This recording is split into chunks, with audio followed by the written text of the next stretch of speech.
اللہ تعالیٰ جب کسی شخص کی پردہ پوشی کرنا چاہتا ہے تو اسے معیوب لوگوں کے عیبوں پر بھی بات نہ کرنے کی توفیق بخش دیتا ہے۔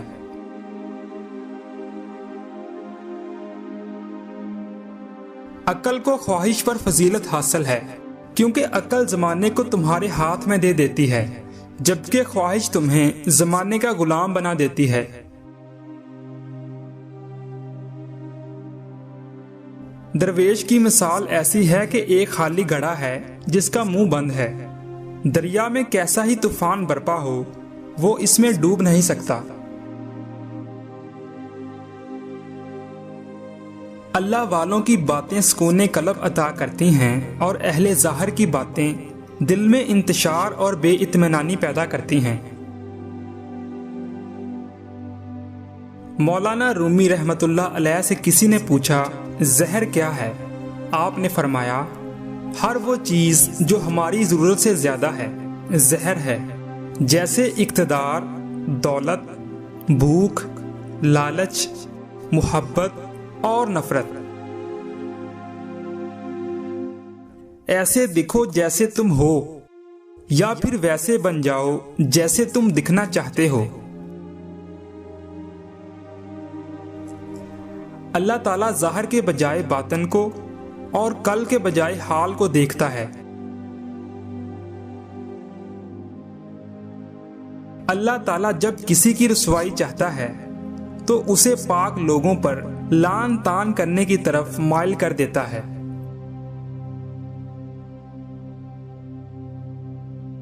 خوشی خالص اور شفاف پانی کی مانند ہے، جہاں جہاں یہ بہتا ہے حیرت انگیز طور پر شاندار شگوفے کھلتے ہیں۔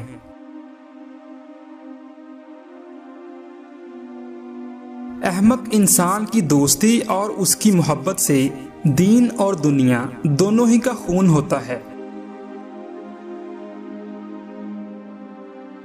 کل میں ایک چست و چلاک نوجوان تھا۔ میرا خیال تھا کہ میں ساری دنیا بدل ڈالوں گا، یہ کوئی بڑی بات نہیں۔ آج میں تھکا ہوا، سمجھدار اور بوڑھا ہوں، اور میرا خیال ہے کہ میں خود کو ہی بدل ڈالوں، یہی بڑی بات ہے۔ محبت کی تلاش آپ کا ہدف نہیں، بلکہ آپ کا ہدف تو ان رکاوٹوں کو دور کرنا ہے جو آپ نے محبت کے جذبے کے خلاف کھڑی کر لی ہیں۔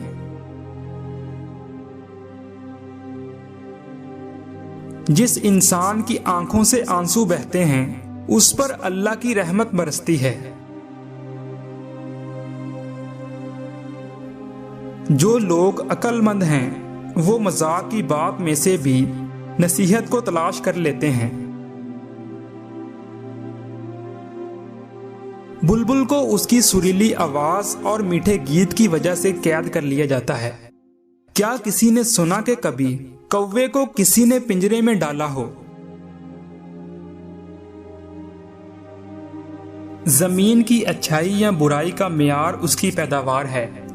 خیالات دل کی پیداوار ہیں، ان سے دل کی اچھائی یا برائی معلوم کی جا سکتی ہے۔ رات کو سونے کے بعد قیدی اپنی قید کی تکلیف سے اور بادشاہ اپنی سلطنت اور دولت کے احساس سے بے خبر ہو جاتے ہیں۔ لازوال خوبصورتی دل کی خوبصورتی ہے۔ اگر کامیابی حاصل کرنا چاہتے ہو تو مسلسل محنت کرتے رہو۔ نیک لوگ چلے گئے اور ان کے اچھے اعمال باقی رہ گئے، برے لوگ بھی چلے گئے اور ان کے برے اعمال باقی رہ گئے۔